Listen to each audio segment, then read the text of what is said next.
Rookie season is officially here, so it's time to start weeding our way through the huge volumes of rookie profiles and start to understand what some of these prospects could potentially be as they come into the NFL.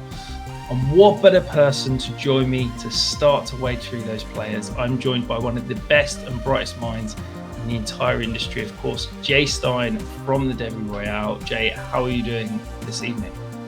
I'm doing great. I love digging into these rookie profiles. We at the Devy Royale, we do it all the time. So we're focusing on college guys as well right now. So it's nonstop, and I love digging. It's my favorite time of the year, digging into these rookie profiles.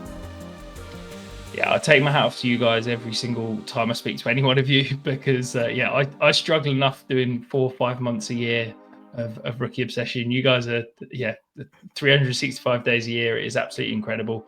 If you are watching this and you haven't checked out the guys over at Devy Royale, please go and do that. They are absolutely fantastic. We get all of the guys on the show and huge fans of all of the work they're doing over there. So the premise for this show is we've had Jack on. Hopefully you've watched that video. If you haven't, go and click the link below.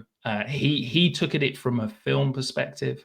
Jay, very, very bright guy. He's going to come and talk through some things through an analytical perspective and some prospects that he's potentially interested in, and maybe some that I'm slightly less interested in, shall we say.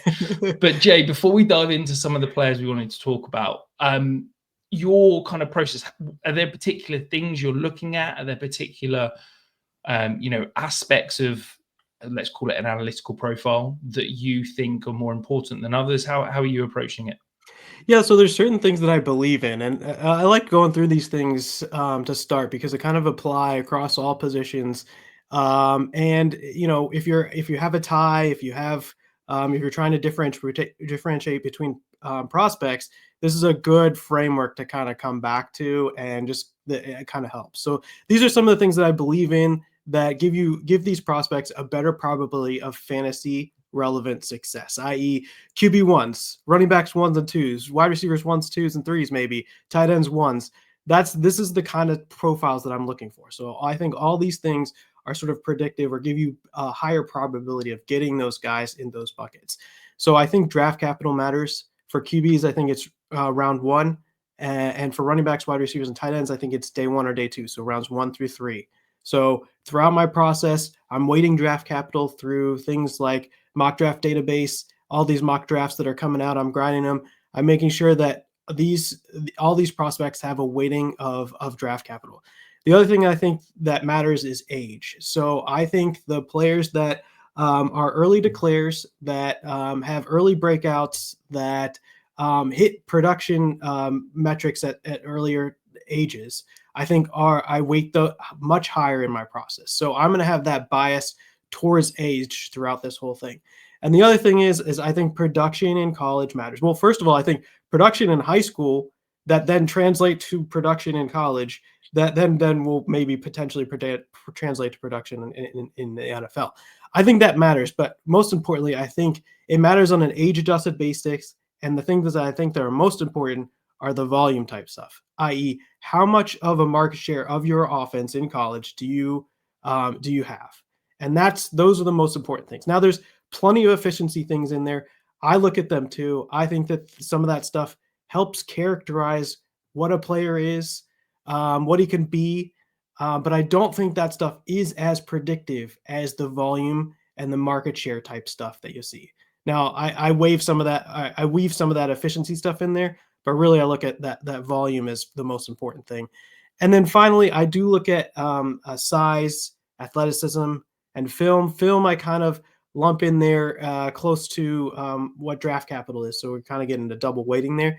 But size and athleticism, I don't think they matter as much as people think. I do keep track of it. I do have certain thresholds that I like each of the positions to get to. But it's not the end all be all. It's more of a differentiator throughout my process.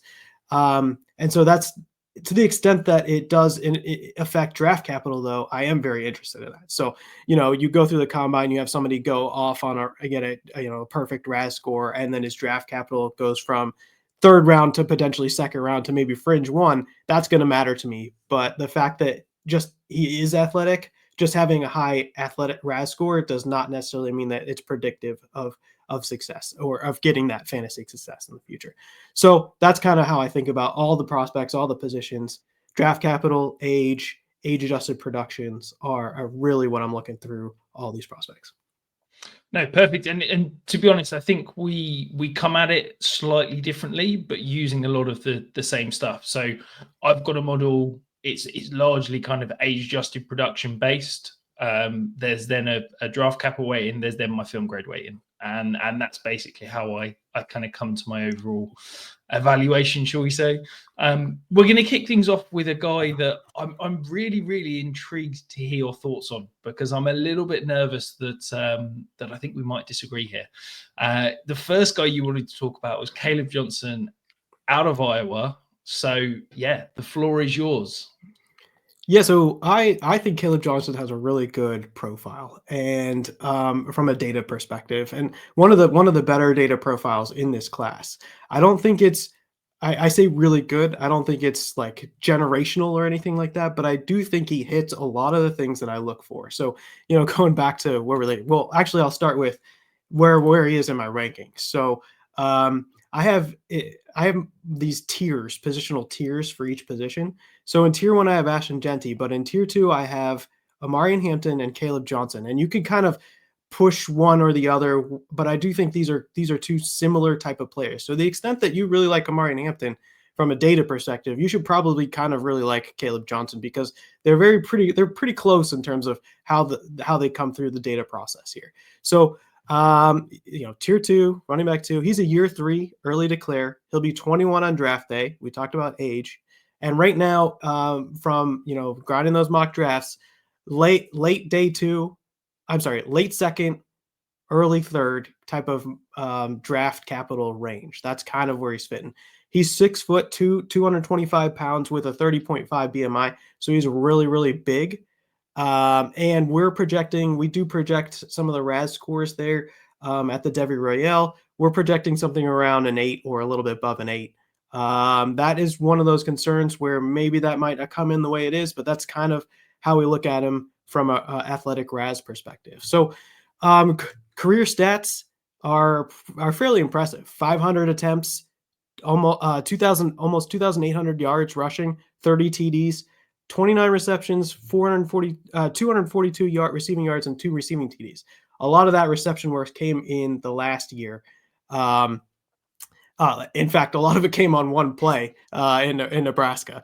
But this last year was the year. This was the incredible year. If you don't have an Ashton Genty this year, you're talking about Amarian Hampton and Kaleb Johnson just crushing this year.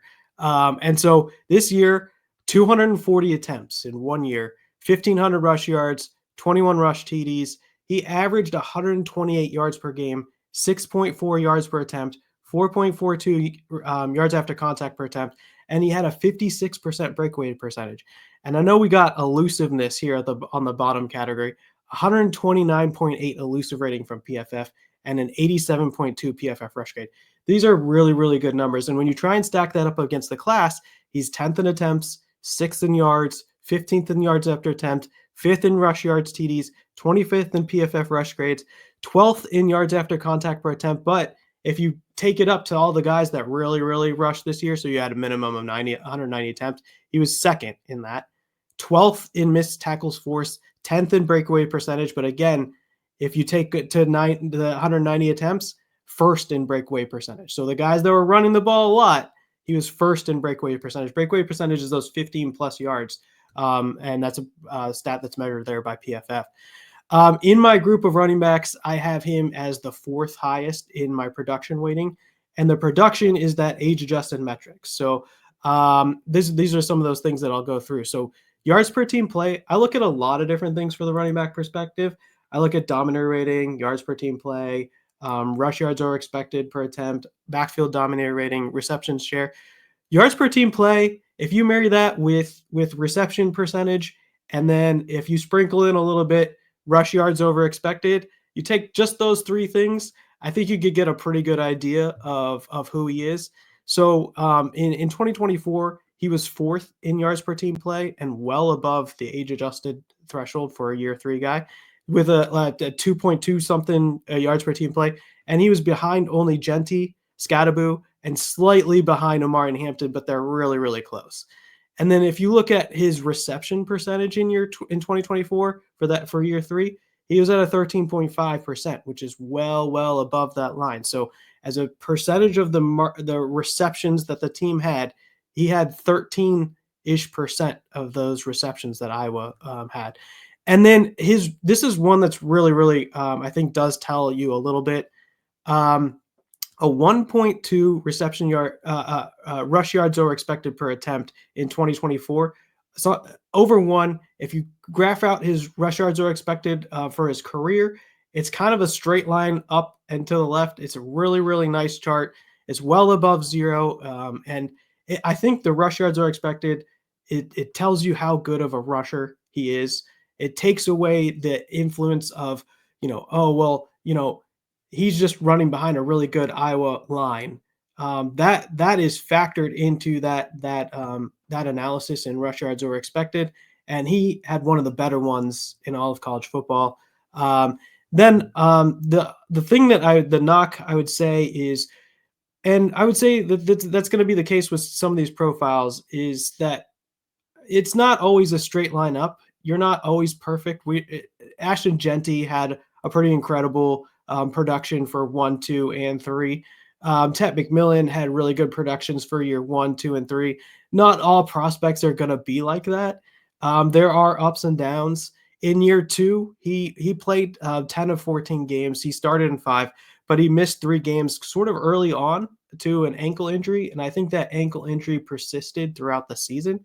So he had to deal with that. His year 2 on all these metrics was well below the line. The rush yards over expected still went up, but all the market share stuff, it took a little bit of a dive in year 2. So his production profile is not perfect, but nobody's is, and no, you should not expect straight lines up.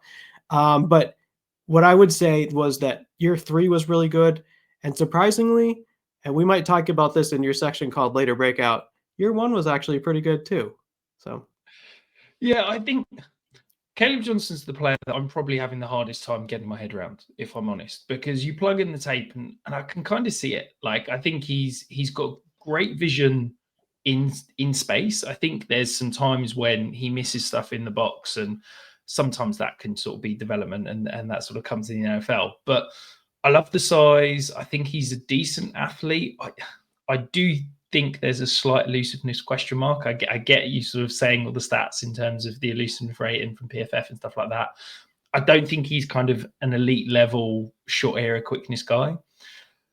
And then I look over at the numbers, and it's like, I don't get me wrong, 2024 was absolutely bonkers. Like, every single stat, everything you look at is absolutely phenomenal. The numbers, I mean, the touchdown production is absolutely wild. Got involved in the receiving game, all that kind of stuff. And it's like, the problem I have is there's 2 big knocks on him in my model. Is his age-adjusted RIPTA is basically struggling because he had 7 receptions in his first 2 years in college. And I have this, what I call is production-based breakout, which takes in a few different things, but is heavily weighted towards kind of points per game, basically. And technically he didn't break out until 2024. And it's like, I get that there's a threshold in that, and it doesn't weigh too heavily in the model, but it's like, there's a couple of knocks there. It's like, why didn't he get involved in the receiving game until this last year? Is that an Iowa thing? Is that a him thing? I don't know. It requires me to take quite a lot of projection to the next level. And then it's like, yeah, some of the numbers were great in that freshman year, over 5 yards per attempt, like decent volume, but didn't score a huge amount of touchdowns. We're talking sub sort of 4% touchdown rate. And it's like, I like him. I like him a lot. But for me, he's in that kind of big chunk of running backs that there's a lot of other guys. And I don't see enough either analytically on film for me to accelerate him above the other backs I've got in a similar range. Yeah, I understand that, but let me try and quell some of these Go concerns. for So, it. receiving track record, right? So in 2024, he caught 22 of his 25 targets, which on an absolute basis is really nothing. It doesn't mean that much, but Iowa's offense only had 163 completions that year in 2024. So that just kind of tells you what Iowa's offense was about. It was all about Kaleb Johnson, and to the point where he had 13, 14% share of the receptions on the team. So just to give you an eye, that was the third highest receptions on the team. So he was basically the third best wide receiver pass catcher for Iowa in 2024. That's behind Jacob Gill and Luke Lachey, but not by much, right? So Gill had he had 13 less receptions than Gill and 6 less receptions than Luke Lachey.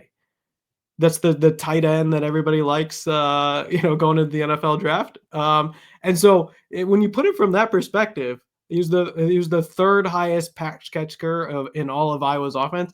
It tells you that there is something going on with Iowa's passing game, especially for the last 3 years. And I think Kaleb Johnson just having such a large share. Now, most of those targets were from behind the line of scrimmage or in the short yards. So, is he going out and running routes? Is he a Travion Henderson? No, that's not what he is. He is not that guy.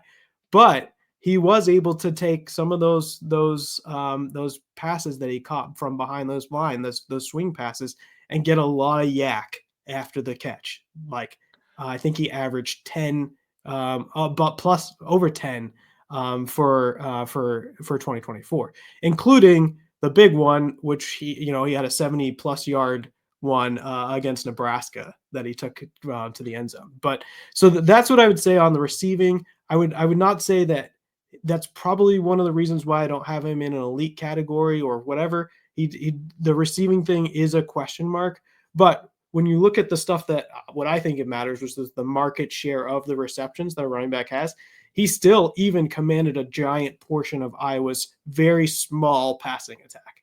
I So if would. you look at it from an absolute basis, but and then one more thing, sorry, later breakout. Okay, so player profile defines breakout age as a dominator rating above 15% for a running back. So Kaleb Johnson in year one had a 28, 29-ish% dominator rating.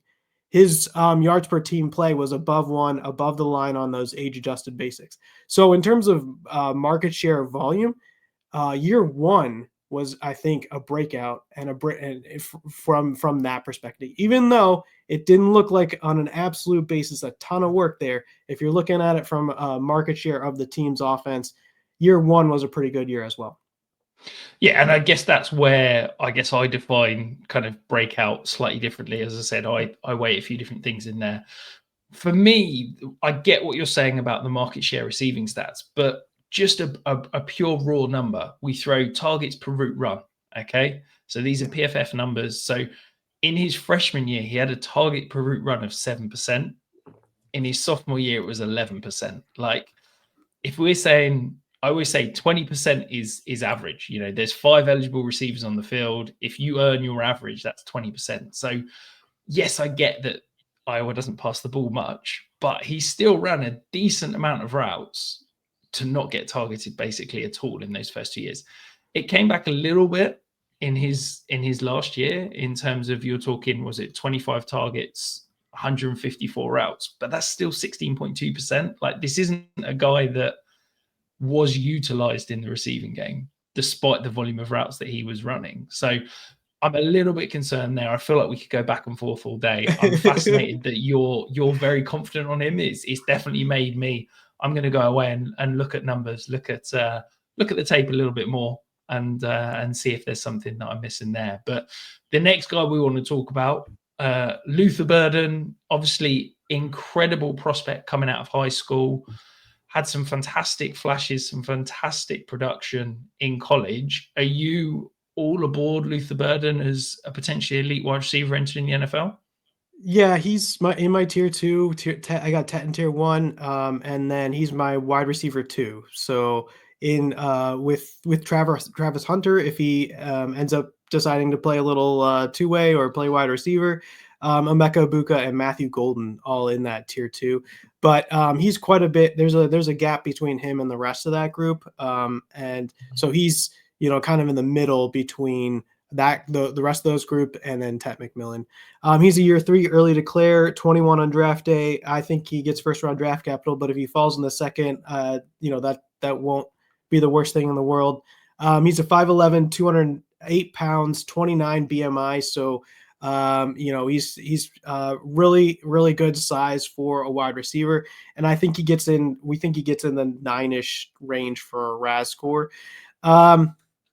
So his profile, what I would caution is that he had a good year 1, a really good year 1. He had a breakout year 2 that year with Marvin Harrison Jr., Malik Neighbors. He was right up there on the production. And then the production kind of falls off in year 3.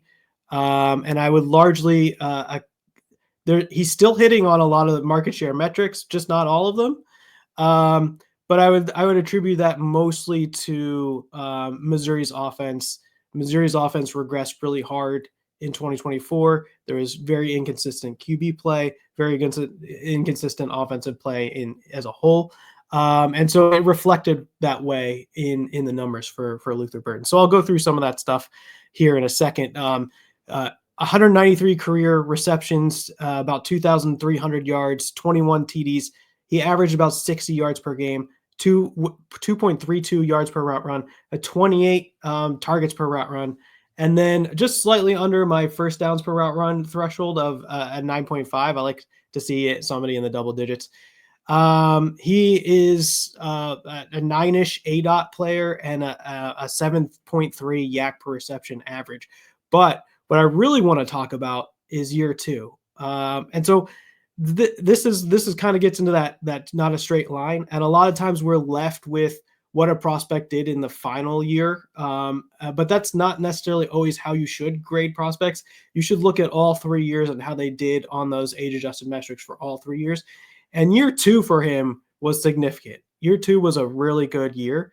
And I would make the same case for like Jackson Smith and Jigba, where there's countless examples where we have the player, they do well, and then the taste that we're left with in our mouths right before they get drafted was a not so great year because of injury, because of offensive performance, whatever. That's the taste we're left with. But if you look at their whole profile for all the years they were in college, it's a really, really good profile. So in year 2, he was a top of many, many statistical categories. He averaged 93 yards per game, a 3.29 yards per route run, an 8.4 yak per reception, 32% targets per route run, a 56% contested catch rate, a 91 PFF grade. These are all incredibly high numbers. Just to give you a little characterization of what he is, he's 80% slot guy, so he played a lot in the slot in Missouri. He's a low 8-odd-ish guy, so in like 9-ish range, and he's a high yak guy, 6+-ish, but really that 8.4 in 2023 was huge. And he's a high yards per route run guy, so averaging 2.3, but that number above 3.29 in 2023 is really good.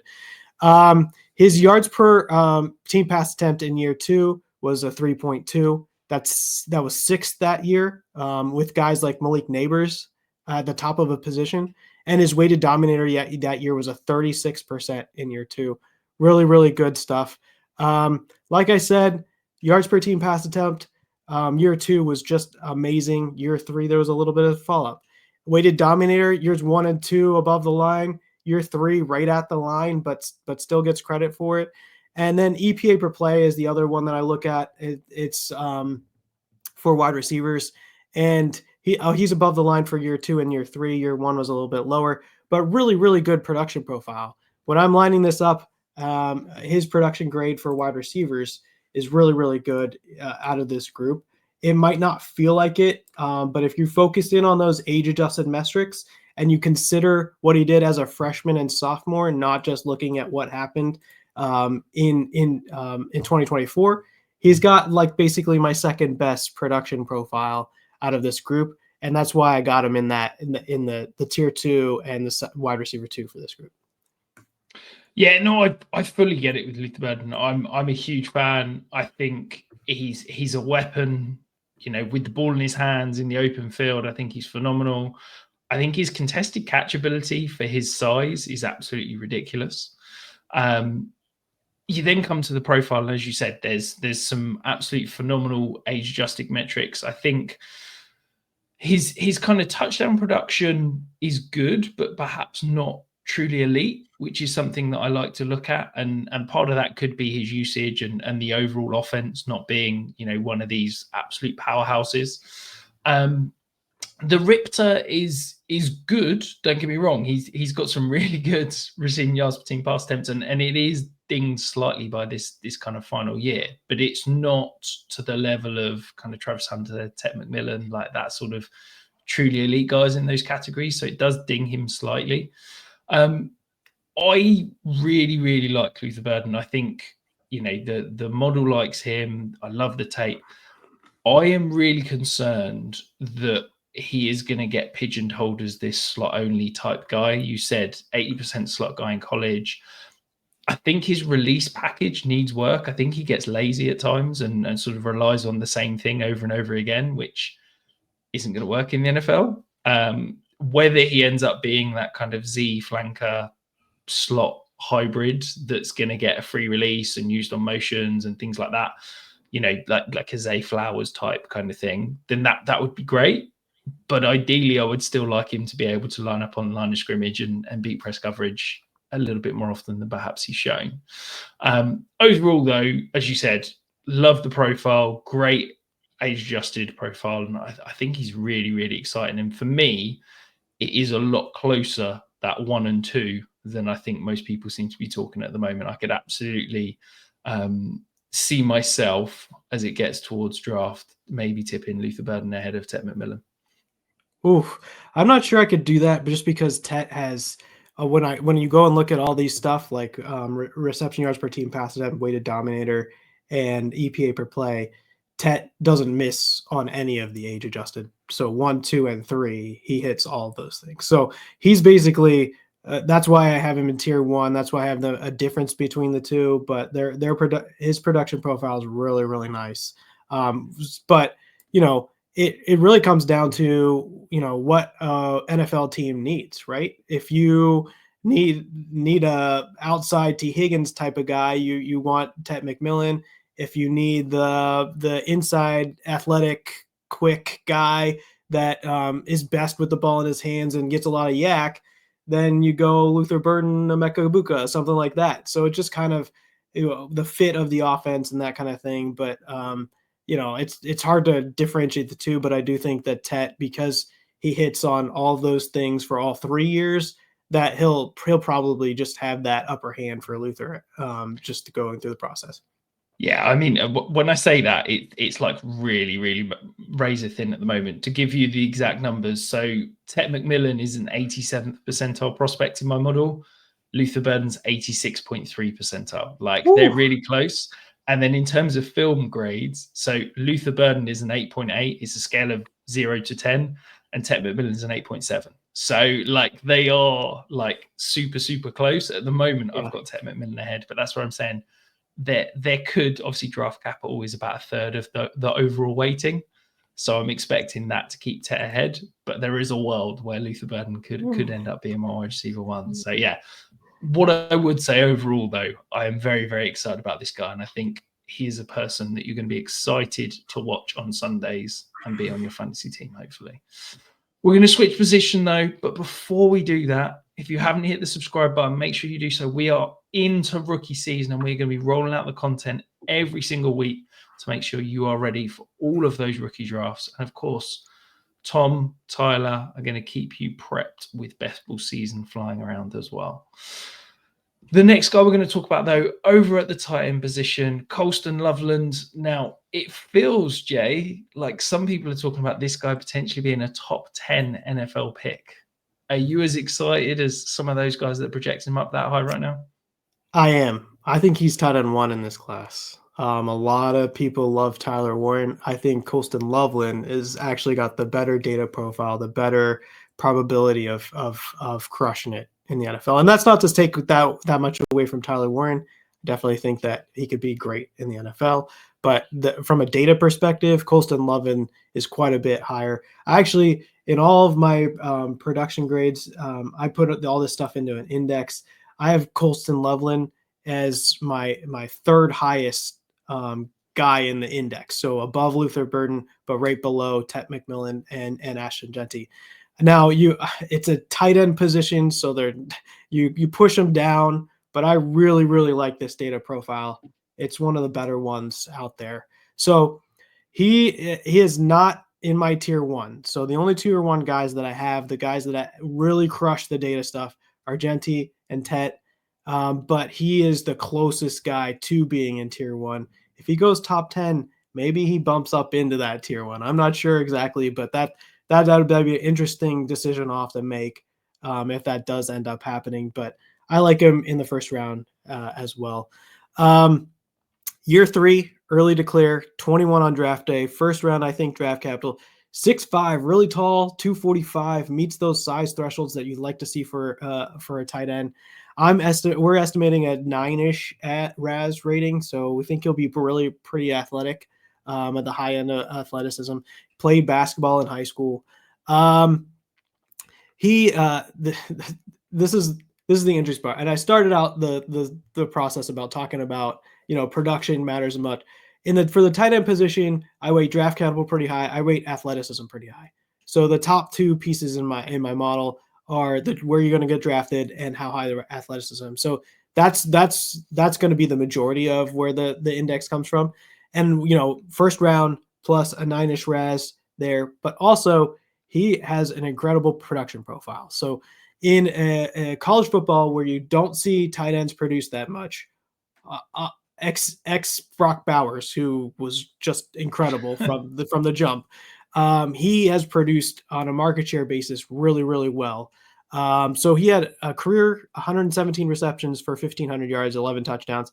He averaged about 40 yards per game, 2.22 yards per route run, 26% targets per route run, 8.5 ADOT, 5.5 yak per reception, 40 low 40s, 40-ish slot percentage, 11% first downs per route run, and an 82-ish production weighted PFF receiving grade. So actually, the way that my film grades start is I weight the PFF receiving grades, or the PFF receiving rush or pass grades. I weight them by production to kind of get all 3 years in there. So he has an 82-ish% grade there for his film grade. This is for 2024 now, 58 yards per game, 2.67 yards per route run, a 37.6% targets per route run. He had more than double the next highest pass catcher on the team. So that was Tyler Morris. So he was Michigan's pass offense. We'll talk about that in a second. At 14% first downs per route run and a 90.2 PFF receiving grades. Averaged very high in the production metrics I look for. So just like for wide receivers, I'm looking at reception yards per team pass attempt, EPA per play. And then for tight ends, I add in yards per reception. But for reception yards per team pass attempt, above the lines for year 1, 2, and 3, well above the lines in year 2 and 3. For EPA per play, above the lines in years 2 and 3, pretty significantly above, but not like crazy high. And then yards per reception, I do think that signals a little bit well above the line in years 1 and 2, well below the line in year 3. Getting back to Michigan's offense, right? So I do think that the Michigan passing game was hampered this year by the subpar QB play. You had Davis Warren, Jack Tuttle, Alex Orji, really a lot of Davis Warren, but I think before the season they thought it might have been Alex Orji that takes over, and then they're kind of left with Davis Warren. But it was a complete mess. It was an awful passing attack. Now, Michigan's got a good defense. They got a good rushing game. They've always had a good rushing game. The passing game, again, not that great this year. Not a lot of volume. Last year you had J.J. McCarthy, who, you can see the connection he had with Colston Loveland. That's why he was hitting all these things. But even after you move on from Colston Loveland to a really bad QB situation, he's still the majority of Michigan's offense at a significant level. So I do think that this is a really, really good profile from a data perspective. All those things I look for: age, draft capital, production on those age-adjusted thresholds. He has some of the best numbers here for this position and across all the positions in sort of meeting a lot of those age-adjusted thresholds. So I really like this profile. I think it's great. Right now he's going at the very end of the first round or the very beginning of the second round in rookie drafts. I'm fine with that. I'm taking him all the time there. I really do. I think that's a great place. I like to take him there. I think he can be one of those top, tight end one, even pretty early on in his career. Yeah, I think it's really interesting that I asked you to come up with some guys that you like from a numbers perspective. You pulled out Colston Loveland. I've asked Jack, who's a film junkie, to pull out some guys that he likes from a film perspective. And one of the first names he named was Colston Loveland. Like, you two guys, you're obviously seeing something similar from very different vantage points. I really like the prospect. I think what's interesting is that for me, he's not Brock Bowers, but from a model and a film grade perspective, he's basically in the same tier as Sam Laporta, Dalton Kincaid, Trey McBride, and Pat Frymouth. And it's like that's some pretty decent company there. Brock Bowers is very much a unique prospect, and I think grading anyone against that curve is going to be a challenge. I really like the player. I really like the film. I think he's got a phenomenal feel and understanding for zone and when to sit, when to keep going, which is rare at the kind of college level for tight ends. It's something that normally comes with Phil once they get into the NFL. The production metrics are really good, as you said. I'm a little bit disappointed, shall I say, in terms of the raw touchdown numbers. In terms of, you look at his 0.28 touchdowns per game, he's like a 6% touchdown rate and stuff. It's not bad, but it's just like I'd like a guy his size, his build, to have a really impressive kind of touchdown number, and it's like 11 touchdowns in 39 games. It's like okay, but it's not amazing. But yeah, overall, I think there's plenty to get excited about. As you said, prototypical size.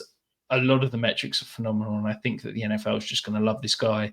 I've seen some people suggesting that his blocking's poor. I think he's more than good enough to hold up. I think it's about technique and willingness, and he ticks both those boxes. Yeah, you're not going to want him going one-on-one against defensive ends consistently, but there's probably about 4 or 5 tight ends in the league that I would want going up one-on-one against tight ends. I think, he's more than good enough to look at those kind of trap blocks, those wham blocks and things, and can help spring people. So yeah, really excited. It's very interesting you saying, obviously, I don't watch a huge amount of college until it comes to watching tape on prospects. So I don't get that understanding of the challenges of different quarterbacks. I've watched 3 games of his, all of them were the same quarterback. So I kind of missed that point, but that's very interesting. I'm going to go back and perhaps watch some games with some of the other quarterbacks, see if that changes my thoughts at all. But yeah, really, really excited about this prospect and what he could be. For you, is he similar in terms of when we're talking about, I guess, the last 2-3 classes, you're throwing sort of Brock Bowers, Kincaid, Laporta, those sort of guys? Are we saying obviously not Brock Bowers tier, but in a collection with the rest of those sort of prospects? Yeah, so I have him in tier 2, so he didn't quite make it to tier 1. Brock Bowers is my only tier 1 tight end that I've had for a few years now.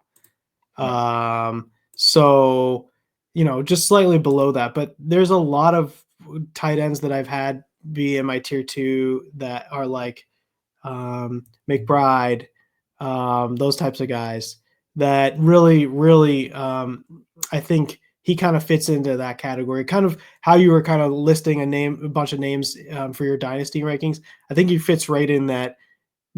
Nobody's going to touch Brock Bowers for now at this time, but there's a nice young group of tight ends that are next up that I think he fits right in there. And those are tight end ones. Those are guys that you want in dynasty. So I think he fits kind of in that space for tight ends. Yeah, absolutely.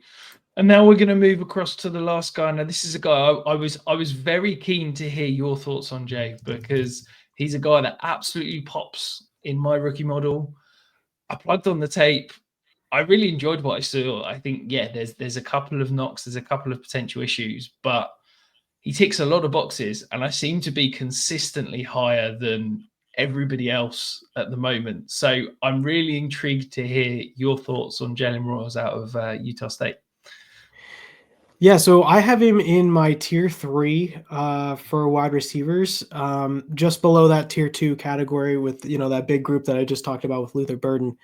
Somewhere in the wide receiver 7 to 11-ish range. So in a group with Elick Aomanor, Trey Harris, and Jaden Higgins is kind of who I have in my tier 3. So that's kind of where I view him, which is you coming into this season, that's not where I had him. And so he had a significant rise up due to what he's able to do last year and this year, coming from a Utah State program that doesn't get a lot of media attention in the space. So this is a remarkable rise from him, which I think is really impressive here. So he is year 3. He's a little bit older for this year. He just turned 22. He's in the Senior Bowl. We did get his measurements. He's 5'11 and 3/8, 210 pounds. 29 BMI. We're kind of thinking that he comes in around 7.5 RAS, which is a little bit lower than the rest of these guys that we've talked about today. But that's low 7 range is still really, really good. So if he gets a 7.5, that's still pretty good. RAS, it's not like the elite stuff, but it's still in the good category.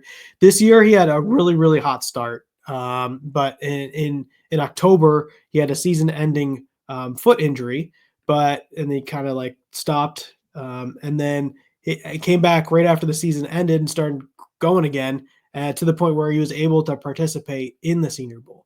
So you get all these Senior Bowl highlights, but you forget that even though he had an incredibly hot start to the season, he was injured.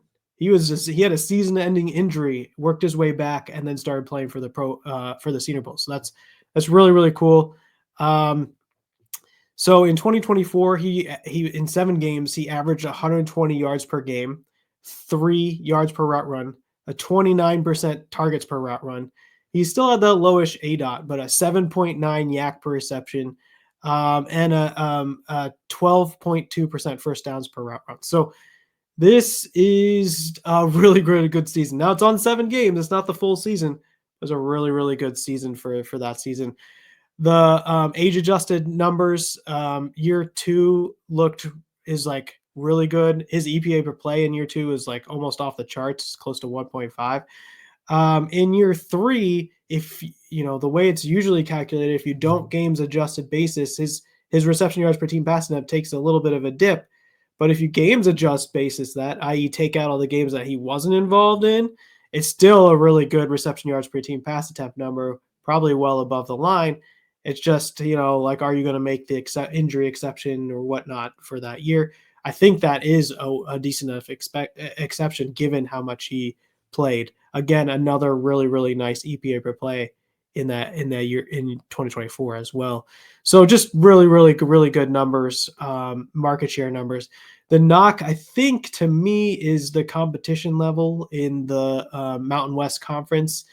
I looked back and kind of looked at who he was playing. So every year they play Boise State and UNLV, and then in 2024 he played USC and Utah before the injury. In 2023 they played Iowa, but really a schedule of Mountain West Conference players. Not all those guys end up going up to be the NFL. So I guess the knock is, are you dominating against inferior competition, and then would that then not signal success for the NFL? I think you can make that not, and I do account for that a little bit in my process. I do the same thing with Ashton Genty. Otherwise, he'd be even higher in tier 1. But that's sort of how I'm thinking about him. Really, really good 2023, really, really good 2024. Seems like he's going to get the draft capital of 3rd round ish, maybe fringy depending on it. But And I think he's a pretty dynamic player. I don't watch film, but I watch all the guys we talk about through the college season. I watch the highlights and stuff like that, and he really is pretty dynamic when he gets the ball. He's dangerous after the catch, yeah, and so I think he's a pretty good prospect. Now he's in my tier 3. So as you go down, so tier 1, I say pretty likely you'll get to be at the top of your position or be relevant in your position. As you go to tier 2, less of a probability. If you get to tier 3, it's even less of a probability. So some of these guys are going to hit and some of them are not. But as far as looking at through the data, this is a pretty decent profile. He might have a shot. Gets good draft capital. Gets in the right situation, he might get a shot. But is he this at the same level of what a Luther Burden or Tet McMillan is, a Mecca Ibuka? No, I don't think that's what we're talking about here. I think those guys are the guys that have the highest probability of being relevant, the guys that you're going to start on your starting lineup. And Jalen Royals has a shot, but would I say is it likely? I'm not sure. It's playing the probability games. And if he gets that draft capital, the right situation, maybe it works. Yeah, absolutely. I think that I'm not sitting here saying that he's a top 3, top 4 kind of wide receiver in this class. I think that he's just got a really interesting analytical profile. I mean, obviously a slightly longer journey to college than most because of the JUCO stuff. And you look at it though, and it's okay. He hardly got on the field in that first year, but 21 touchdowns in 20 games across the last 2 years. That's a massive pop. You look at the receiving yards between pass attempts, as you said, adjusted for not missing the games. It's phenomenal. You then plug on the tape. I think he's one of the best route runners in the class. Like, he really understands how to break down the defender, how to create separation. Really impressive there. And then put the ball in his hands, and he's a threat every single time to take it to the house. I think he's electric to watch. And it's like, okay, I'm starting to get excited about this guy now. And then you plug in the model numbers, and it's ticks a lot of boxes. Decent production breakout age. Decent kind of age-adjusted production. Not mind-blowing, not world-class, but decent. I think he's someone that, if we're talking those kind of second-round dart throws in rookie drafts, maybe even into the third round in some places, I'm very excited to be drafting him. I'm very excited to see what the NFL's thinking in terms of that draft capital. If he does, as long as he goes into day 2, I'm going to be very excited. If he drifts into day 3, I'm probably going to fall a little bit away and maybe delete this video before it goes out. But I just think he's a guy that I am absolutely monitoring, and I think at the moment he's being slept on and going under the radar, considering people are just talking about kind of the big 4 or 5 names that everybody wants to hear about, of course. Yeah. It's hard to. I mean, we want to evaluate all of these prospects. We're going to make sure that we pick the guys that have the highest probabilities. And sometimes, a lot of these guys are not going to hit, right? And so we might have our favorites, but in every draft class, a lot of guys don't hit. It's all about giving yourself an advantage and picking stuff that you think matters and has been predictive in the past about giving yourself the highest probability of hitting one of those hits. And Jalen Royals isn't a terrible bet. It just depends on where exactly are you taking him in your draft. Are you taking him in the second round, or does he fall into the third round of your rookie draft and you can grab him at a discount right there? We do rookie drafts all the time at TDR, and we're accumulating that ADP. And we have right now I think we've done 10 drafts now. He's going at 3.03 in rookie drafts. So in the third round, is maybe, sometimes it's higher, sometimes it's lower, but the third round, maybe early third round, mid third round, that's not terrible for taking a shot on him. Now, a lot of people would say, well, maybe I'll take shots on the running backs at that range. But third round, if he really does get draft capital, I can see him bumping up into the late second or something like that. But really, we're not talking about early first here in terms of these prospects. So we like his profile, but there are some So it's not exactly perfect, and so there's maybe a lower probability out of this guy. Yeah, absolutely. And I would say as well, when I'm watching film, the first thing I do with these smaller school prospects is right, what's the good school they played? Let's go and watch that one first. And USC this year, he absolutely held out. And I know USC is not exactly the powerhouse, but there's still a decent college, and he still looked like he belonged, shall we say? So yeah, I'm very excited. But that rounds it up. 4 players you want to be taking note of analytically for your drafts. Jay, thank you ever so much for coming on. It's been an absolute pleasure chopping it up with you. Remind everybody watching, where can they find you and where can they find your work? I'm at the Devi Royale. We have a Patreon and a Substack, so you can find that stuff. You can find me on Twitter at _Jay Stein. The Devi Royale is really fun. We got a Discord. We got a lot of things going on. We're currently doing an NFL mock draft where each of the guys have their own team, and so we're doing training and doing that. We have rookie mock drafts going all the time. We're building out Devi ADP currently. We've done 6 now Devi drafts, so we're starting to get that ADP running. And then we have videos on YouTube as well. Me and Kevin Colin do the TVR, the Devi show. And these last 3 weeks, we've done the tops of the quarterback positions, top 10s at quarterback, running back, and wide receiver in the Devi landscape. So looking at 2026, 2027, and 2028 prospects right now as we're going through the 2025 rookie season. So really good stuff there. It's a good time, and you can get all that stuff at the Devi Rail. Yeah, absolutely. Go and check it out. As I said at the top, we are huge fans of Dev Royale here in the Sanctuary. So, go and check out the work. You will not be disappointed.